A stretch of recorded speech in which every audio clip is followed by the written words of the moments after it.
Hi friends and followers, ఎలా ఉన్నారు?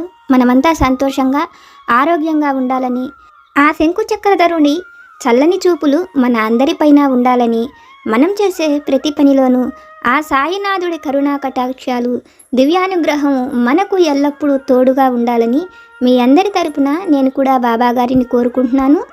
Friends, మన ఛానల్ ఎవరైనా ఫస్ట్ టైం చూస్తుంటే సబ్స్క్రైబ్ చేసుకొని ఒక లైక్ ఇవ్వండి. దానివలన మన సాయినాథుని వీడియోస్ సమస్యల్లో ఉన్న మరికొంతమంది సాయి బంధువులకు చేరతాయి. బాబాగారు మనతో చెప్పే ఆ దివ్య వాక్కులను వినటం వలన బాబాగారి దివ్య అనుగ్రహంతో పాటు మనసుకు సంతోషము, మనం కోరుకున్నవి నెరవేరతాయి అనే ఆనందంతో పాటు బాబాగారు మన కష్టకాలంలో మనతో పాటే ఉన్నారు అనే నమ్మకం కూడా కలుగుతుంది. ఈరోజు కూడా మనం బాబాగారు నుంచి ఒక మంచి సందేశాన్ని తెలుసుకుందాం. మనతో బాబాగారు చెప్తున్నారు, తల్లి, ఈరోజు నీకు ఒక గొప్ప సందేశాన్ని అనుగ్రహించబోతున్నాను. నీకు ఒక మంచి మాటను తెలియజేయబోతున్నాను.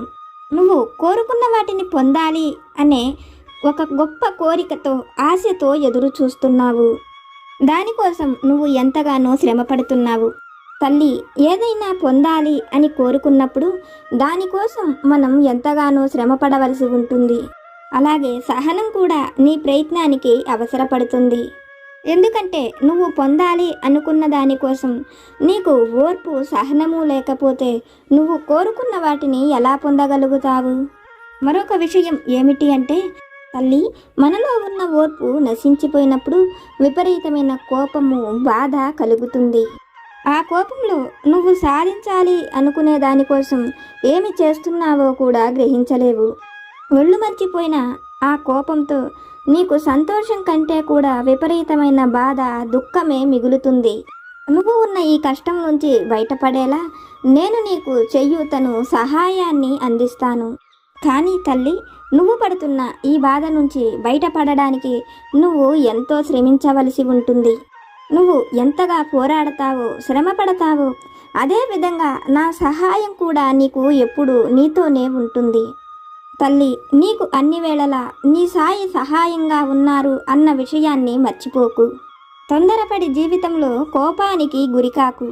తొందరలోనే నీకు ఉన్న ఈ కష్టం నుంచి నువ్వు బయటపడతావు అని నేను నిన్ను ఆశీర్వదించి అనుగ్రహిస్తున్నాను అని మన సాయి సమర్థులు ఒక చక్కని సందేశాన్ని మనకు తెలియజేస్తున్నారు.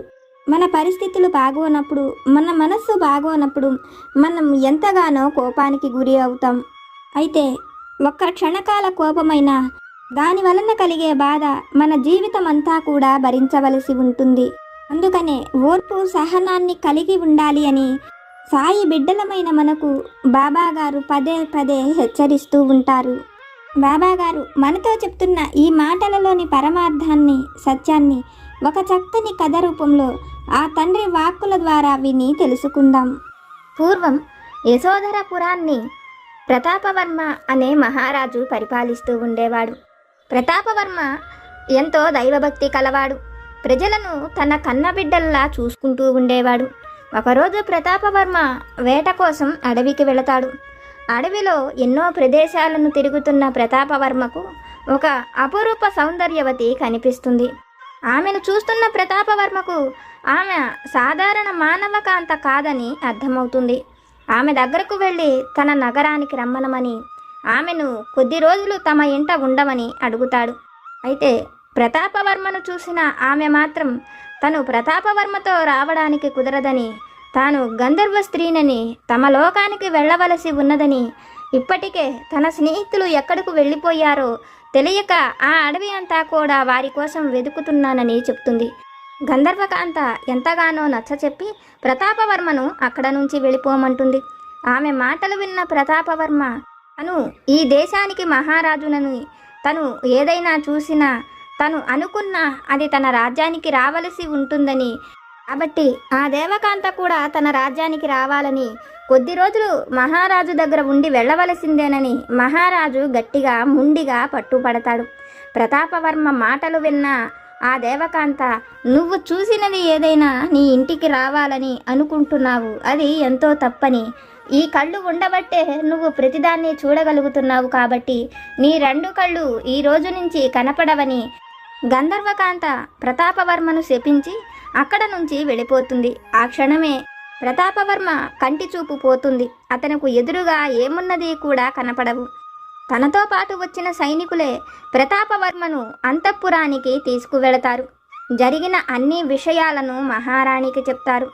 మహారాణి ఆ మాటలు విని ప్రతాపవర్మ చేసినది ఎంతో తప్పని, గంధర్వకాంతలను ఆ విధంగా ఇబ్బంది పెట్టి ఉండవలసింది కాదని, అయితే మహారాజుకు కళ్ళు రావడం కోసం అతనికి ఏదైనా వైద్యం చేస్తే తప్పక వస్తాయేమోనని ఎన్నో విధాలుగా ప్రయత్నిస్తుంది. పండితులు, సాధువులు, సన్యాసుల దగ్గర నుంచి ఎవరు ఏది చెప్పినా అన్ని పనులను చేసేది. అయితే మహారాణి ఎంత కష్టపడినా మహారాజు ప్రతాపవర్మకు కళ్ళు పోయి 10 సంవత్సరాలు అయినప్పటికీ అతనికి కళ్ళు మాత్రం రావు. అది చూసిన మహారాణి ఎంతగానో బాధపడుతూ ఉంటుంది. మహారాజు కొడుకు నిరంజనుడు కూడా తండ్రి విషయమై ఎంతో బాధగా ఉంటాడు. తన తండ్రి తనకు ఒక గొప్ప రాజ్యాన్ని ఇచ్చాడని, అతను ఒక గొప్ప రాజే కాదు దైవభక్తుడు కూడా అయినా తనకు మాత్రం అలా కళ్ళెందుకు రాలేదో అర్థం కావటం లేదని నిరంజనుడు కూడా బాధపడుతూ ఉంటాడు. ఒకరోజు ఆ రాజ్యానికి ఎక్కడో దూరం నుంచి ఒక మహర్షి వచ్చాడని తెలిసి నిరంజనుడు ఎంతో సగౌరవంగా ఆ మునిని పిలిచి అతనికి అతిథి మర్యాదలను చేస్తాడు. నిరంజనుడి ప్రవర్తనను చూసిన ఆ మునికి ఎంతో సంతోషం కలుగుతుంది. ముని ఏదైనా ఒక వరాన్ని కోరుకోమని నిరంజనుడితో చెప్తాడు. నిరంజనుడు తన తండ్రికి కళ్ళు రావాలని, దానికోసం ఏదైనా ఒక పరిష్కార మార్గం ఉంటే చెప్పమని జరిగిన విషయాలను అతనితో చెప్తాడు. నిరంజనుడి మాటలు విన్న మహాముని, నీ తండ్రికి శాపం వలన ఆ కళ్ళు పోయినాయి. అయితే ఆ కళ్ళు రావాలి అంటే తిరిగి వరం వలనే పొందగలుగుతారు. అది కూడా నీ తండ్రి ఎవరి చేతైతే శాపాన్ని పొందాడో వాళ్ళ వరం వలనే తిరిగి ఆ కళ్ళను పొందగలడని, నువ్వు గంధర్వలోకానికి వెళ్ళి ఆ గంధర్వ స్త్రీ దగ్గర ఏదైనా వరాన్ని పొంది ఆ వరం నీ తండ్రి కళ్ళుగా నీవు అడగగలిగితే నీ తండ్రికి కళ్ళు వస్తాయని చెప్తాడు. మహర్షి మాటలు విన్న నిరంజనుడు తను గంధర్వలోకానికి వెళ్ళి ఆమెను వరంగా తన తండ్రికి కళ్ళు ఇవ్వమని కోరుకుంటానని, దానికోసం ఎన్ని సమస్యలనైనా ఎదుర్కొంటానని చెప్పి మహర్షితో చెప్పి మహర్షి దగ్గర ఆశీర్వాదాన్ని పొందుతాడు. ఆ విషయాలను తల్లికి చెప్పి తన తండ్రి కళ్ళు ఎక్కడైతే పోగొట్టుకున్నాడో, తనకు గంధర్వకన్య ఎక్కడైతే కనిపించిందో అడవిలో ఆ ప్రదేశానికే వెళ్ళి ఆమె కోసం అక్కడ ఏవైనా విషయాలు దొరుకుతాయేమో ఆనవాళ్ల కోసం వెతుకుతానని తండ్రి కళ్ళు పోగొట్టుకున్న ప్రదేశానికి వస్తాడు. అక్కడ పని చేసుకునే వాళ్ళను, ఆ చుట్టుపక్కల ప్రదేశంలో ఉండేవాళ్లను అడిగితే ఈ అడవికి దూరంలో ఎక్కడో గంధర్వులు ఉంటారని, వాళ్ళు కథల రూపంలో విన్నారని, అయితే నిజమో అబద్ధమో వాళ్లకు ఆ విషయాలు ఏవీ తెలియవని వాళ్ళు నిరంజనుడితో చెప్తారు. అక్కడ ఉండే అడవి జాతి వాళ్ళు చెప్పిన మాటల ప్రకారం నిరంజనుడు ఆ అడవి చివర్ల వరకు కూడా వెళ్ళి వెతుకుతాడు. కానీ ఎక్కడా కూడా అతనికి గంధర్వులు కనపడరు.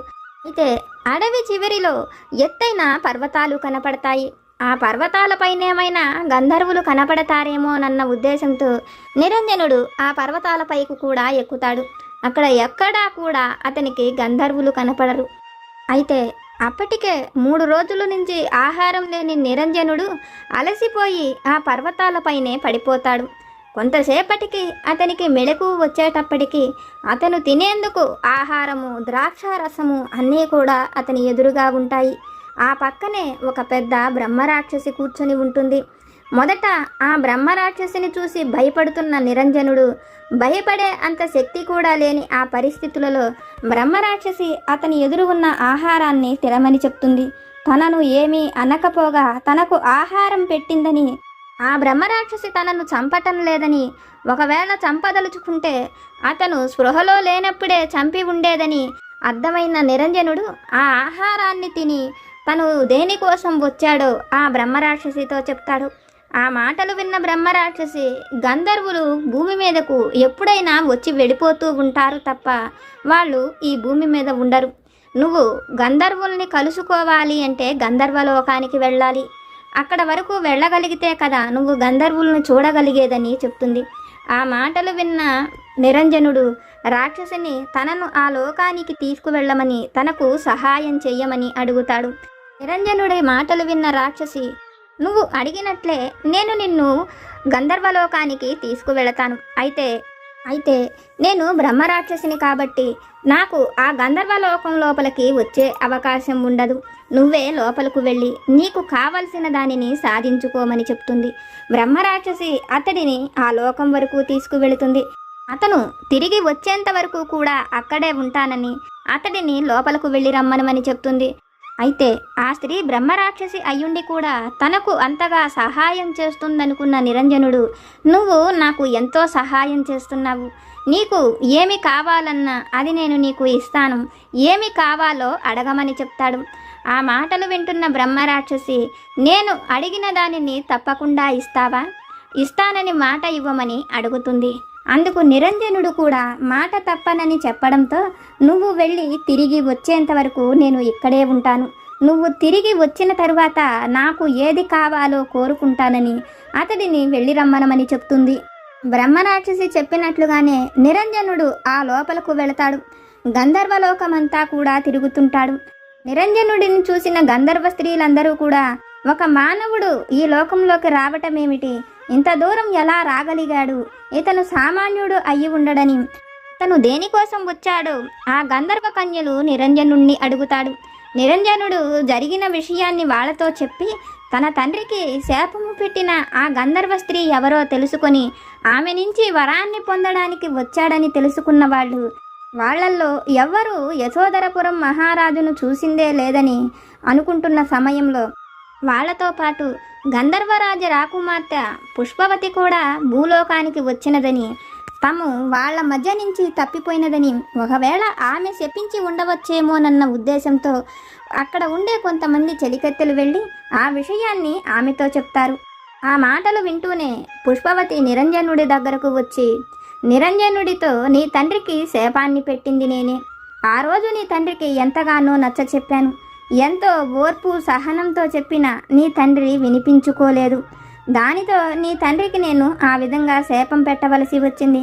కానీ తిరిగి భూమి మీదకు వచ్చి నీ తండ్రికి కళ్ళు వచ్చేలా చెయ్యాలి అంటే నాకు మళ్ళీ 100 సంవత్సరాల సమయం పడుతుందని, మేము 100 సంవత్సరాలకు ఒక్కసారి మాత్రమే భూమి మీదకి రాగలమని, నీ తండ్రికి శాపం పెట్టి వచ్చిన తర్వాత మళ్ళీ తిరిగి భూమి మీదకు వచ్చే అవకాశం నాకు కుదరలేదని, నేను కూడా ఈ విషయమై ఎంతో బాధపడ్డానని, ఒక్క క్షణక ఆవేశం వలన నీ తండ్రి కంటి చూపును పోగొట్టానని ఈ బాధ నన్ను తొలిచివేస్తున్నదని, కానీ ఇప్పుడు నువ్వు రావటం వలన నీ తండ్రికి కళ్ళు రావటమే కాదు, నా నుంచి ఆ బాధ కూడా తీరిపోతున్నదని పుష్పవతి తన తలలో నుంచి ఒక సువర్ణ పుష్పాన్ని తీసి అతనికి ఇస్తూ, ఈ పువ్వును తీసుకువెళ్ళి నీ తండ్రి కళ్ళ మీదకు తాకించు, అతనికి తప్పకుండా కళ్ళు వస్తాయి, కానీ ఈ పువ్వును తాకించేవారు ఎవరైనా వారికి ఓర్పు సహనంతో పాటు అబద్ధం చెప్పకూడదని, ఆడిన మాట తప్పకూడదని, అలా ఉంటేనే నీ తండ్రికి వచ్చిన 2 కళ్ళు ఉంటాయని, లేకపోతే మళ్ళీ కళ్ళు పోయి అతను శాశ్వతంగా గుడ్డివాడైపోతాడని చెప్తుంది. పుష్పవతి మాటలు విన్న నిరంజనుడు ఆమె చేసిన సహాయానికి కృతజ్ఞతలు తెలిపి తిరిగి ఆ రాక్షసి దగ్గరకు వస్తాడు. తనను ఆ క్షణమే తన తండ్రి దగ్గరకు తీసుకువెళ్ళమని అడుగుతాడు. నిరంజనుడు కోరుకున్నట్లే బ్రహ్మరాక్షసి ఒక్క క్షణంలో అతడిని తన ఇంటి దగ్గరకు తీసుకువెళుతుంది. అయితే అంతఃపురం లోపలకు వెళుతున్న నిరంజనుడికి బ్రహ్మరాక్షసికి తనిచ్చిన మాట గుర్తుకు వచ్చి, నేను నీకు మాట ఇచ్చాను, ఇప్పుడైనా చెప్పు, నువ్వు ఏమి కావాలని కోరుకుంటున్నావో అది నేను నీకు ఇస్తానని, నువ్వు నాకు ఎంతో సహాయం చేశావని అడుగుతాడు. అందుకు బ్రహ్మరాక్షసి నిరంజనుణ్ణి తనను పెళ్లి చేసుకోమని అడుగుతుంది. నిరంజనుడు ఒక్క క్షణం ఆలోచించి, నువ్వు ఇక్కడే ఉండు, ఈ పువ్వుతో నా తండ్రికి 2 కళ్ళు వచ్చేలా చేసి నేను వచ్చి నిన్ను వివాహం చేసుకుంటానని చెప్తాడు. అందుకు బ్రహ్మరాక్షసి కూడా సంతోషంగా ఒప్పుకుంటుంది. నిరంజనుడు లోపలకు వెళ్ళి తన చేతిలోని పువ్వుతో ప్రతాపుడి కళ్ళ మీద తాకుతాడు. అతనికి ఆ క్షణమే కళ్ళు వస్తాయి. ప్రతాపుడు అది చూసి ఎంతో సంతోషపడతాడు. నిరంజనుడు ఆ రాజ్యాన్ని తండ్రినే పాలించమని, తను వెళ్ళిపోతున్నానని చెప్తాడు. నిరంజనుడి మాటలు విన్న ప్రతాపుడు జరిగిన విషయాలు ఏమిటని కొడుకును అడగడంతో తండ్రికి జరిగిన అన్ని విషయాలను చెప్పి తను ఆ బ్రహ్మరాక్షసికి మాట ఇచ్చానని వివాహం చేసుకోవాలని చెప్తాడు. నిరంజనుడి మాటలు విన్న తండ్రి ఆ బ్రహ్మరాక్షసుకి నువ్వు మాట ఇచ్చేటప్పుడు నువ్వు ఒక్కడివే ఉన్నావు. కాబట్టి తనకు ఇచ్చిన ఆ మాట చెల్లదని, నువ్వు ఆ మాటే ఇవ్వలేదని తనను వెళ్ళిపోమని చెప్పమని చెప్తాడు. అయితే ఆ మాటలు విన్న నిరంజనుడు తను అలా అబద్ధం చెప్పనని, ఒకవేళ అతను అబద్ధం చెప్తే తండ్రికి కళ్ళు కూడా పోతాయని గంధర్వకన్య చెప్పిన విషయాలను కూడా చెప్తాడు. ప్రతాపుడు తనకు కళ్ళు లేకపోయినా పర్వాలేదని, కానీ తన కొడుకు ఒక బ్రహ్మరాక్షసిని వివాహం చేసుకోవటం తను చూడలేనని, తనకు కళ్ళు వచ్చి కూడా సంతోషం లేదని నిరంజనుడిని వెళ్ళవద్దని బ్రతిమిలాడతాడు. అయితే నిరంజనుడు మాత్రం తన తండ్రికి కళ్ళు ఉన్నా లేకపోయినా అతను ఆ బ్రహ్మరాక్షసికి మాట ఇచ్చిన ప్రకారం తను వెళ్ళి ఆమెను వివాహం చేసుకుంటానని, తన విషయంలో తండ్రిని అడ్డు చెప్పవద్దని చెప్పి అక్కడ నుంచి వెళ్ళిపోతాడు. అయితే నిరంజనుడు తనతో పాటు తీసుకువచ్చిన ఆ పువ్వును కూడా తీసుకొని బయటకు వెళతాడు. బ్రహ్మరాక్షసి అతని కోసం ఎంతో ఆశతో ఎదురు చూస్తూ ఉంటుంది. నిరంజనుడు, మనం వచ్చిన పని అయిపోయినది, ఇంకా మనం వెళ్ళి వివాహం చేసుకుందాం రమ్మనమని తను ఏ చేతితో అయితే పువ్వును పట్టుకొని ఉన్నాడో ఆ చేత్తోనే బ్రహ్మరాక్షసి చెయ్యిని కూడా పట్టుకుంటాడు. ఆ క్షణమే బ్రహ్మరాక్షసి రూపంలో ఉన్న ఆమె ఒక అందమైన స్త్రీగా మారిపోతుంది. అది చూసిన నిరంజనుడు ఎంతో సంతోషపడతాడు. తను అలా ఒక స్త్రీగా ఎలా మారగలిగిందని అడుగుతాడు. అందుకు తను పద్మపుర మహారాణినని, కొన్నేళ్ల క్రితం ఒక మహాముని తపస్సు చేసుకుంటూ ఉండగా తను వనవిహారానికి వెళ్ళి తన చెలికత్తెలతో పాటు ఆడుకుంటూ ఉన్న సమయంలో తనకు ఆ మునిని చూసి ఒక ఆలోచన కలిగింది. మహామునులకు భయమనేది ఉండదంట కదా, మనం పరీక్షించాలి అనుకొని కొన్ని రంగులను ఒళ్ళంతా పులుముకొని బ్రహ్మరాక్షసలాగా ఆకారాన్ని తయారు చేసుకొని ఆ ఆకారంతో అతడిని భయపెట్టేందుకు వెళ్ళాను. మహాముని ఎన్నోసార్లు నన్ను పట్టించుకోకపోయినప్పటికీ నేను పదే పదే మహామునిని విసిగించటంతో ఆ ముని ఏ బ్రహ్మరాక్షసి రూపంలో అయితే నువ్వు నన్ను భయపెడుతున్నావో ఆ రూపాన్ని శాశ్వతంగా పొందమని నన్ను శపించాడు. నేను చేసిన తప్పుకు మహాముని పాదాలపై పడి క్షమించమని వేడుకొనడంతో ఎవరైతే అబద్ధం చెప్పరో, నిన్ను ఈ బ్రహ్మరాక్షస రూపంలో కూడా చూసి వివాహం చేసుకుంటారో అప్పుడు ఆ క్షణమే నీ రాక్షస రూపం పోతుందని ఆ మహాముని చెప్పాడు. అందుకనే నేను నిన్ను వివాహం చేసుకోమని అడిగానని చెప్తుంది. అయితే తనను ఆమె వివాహం చేసుకోకముందే ఈ రాక్షస రూపం ఎలా పోయినదో, ఆ ముని శాపం నుంచి నేను ఎలా బయటపడ్డానో నాకు అర్థం కాలేదని చెప్తుంది. అయితే నిరంజనుడు తనను తీసుకొని తండ్రి దగ్గరకు వెళ్ళి తను పెళ్లి చేసుకుంటున్న అమ్మాయి ఈమెనని, తనకు ఆ బ్రహ్మరాక్షస రూపం పోయినదని జరిగిన విషయాన్ని తండ్రితో కూడా చెప్తాడు. ప్రతాపవర్మ కూడా తనకు ఒక చూడ చక్కటి అమ్మాయి కోడలుగా వచ్చిందని ఎంతో సంతోషిస్తూ ఉంటాడు. ఆ సమయంలో నిరంజనుడి చేతుల్లోని ఆ పువ్వు ఆకాశంలోకి వెళ్ళిపోతూ నిరంజనుడితో, నీకు ఎంతో ఓర్పు సహనంతో పాటు మాట తప్పని నీ లక్షణం కూడా ఎంతో విలువైనది. నువ్వు ఆమెను వివాహం చేసుకోకపోయినప్పటికీ తన శాపం పూర్తిగా తొలగిపోయేది. నీ చేతిలో ఉన్న ఆ పువ్వు ఆమెకు తగిలిన ఆ క్షణమే తన శాపం పోయినదని, ఆ పువ్వుతో ఆమెను తాకినప్పటికీ ఆ శాపం పోయేదని, కానీ ఓర్పు సహనంతో పాటు మాట నిలుపుకునే గొప్ప లక్షణం కూడా నీలో ఉన్నదని నిరంజనుడితో చెప్తూ ఆ పువ్వు దేవలోకానికి వెళ్ళిపోతుంది.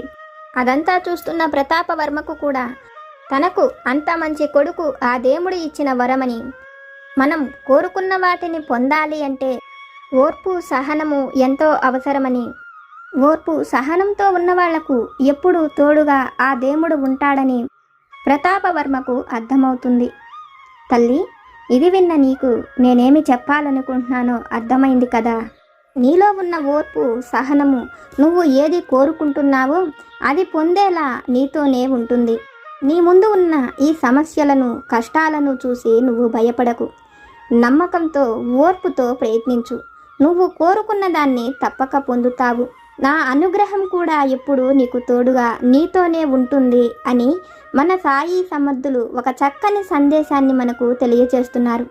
బాబా గారిపైన నమ్మకంతో ఓర్పుతో మనం ఏది కోరుకుంటామో అది ఒక చక్కటి ఉద్యోగమైన, మనం ఇష్టపడిన వివాహమైన, చక్కటి ఆరోగ్యమైన, మంచి బిడ్డలనైనా, భర్తతో సంతోషకరమైన జీవితమైన, మనం కోరుకుంటున్నది ఏదైనా అది తప్పకుండా పొందగలమని ఓర్పుతో ఎదురు చూస్తున్న మనకు బాబాగారి అనుగ్రహంతో మనం వాటిని పొందగలుగుతామని మన సాయి సమర్థులు ఒక చక్కని సందేశాన్ని మనకు తెలియజేస్తున్నారు. ఫ్రెండ్స్, బాబాగారు మనల్ని అనుగ్రహించి మనతో చెప్పిన ఈ విషయాలను విన్నారు కదా. బాబాగారి వాక్కుల ద్వారా మనం తెలుసుకున్న ఈ విషయాలు కనుక మీకు నచ్చితే లైక్ చేయండి, షేర్ చేయండి. మీకేమైనా సమస్యలు కనుక ఉంటే వాటిని నాకు కామెంట్ సెక్షన్లో పెట్టండి. నేను పూజ చేసుకునేటప్పుడు మనందరి సమస్యలు తీరాలని, మన అందరి కోరికలు నెరవేరాలని మీ అందరి తరపున నేను కూడా బాబాగారిని కోరుకుంటాను. నాకు తెలిసిన పరిష్కారాలను కూడా చెప్తాను. జై సమర్థ సద్గురు సాయినాథ్ మహారాజ్ కీ జై.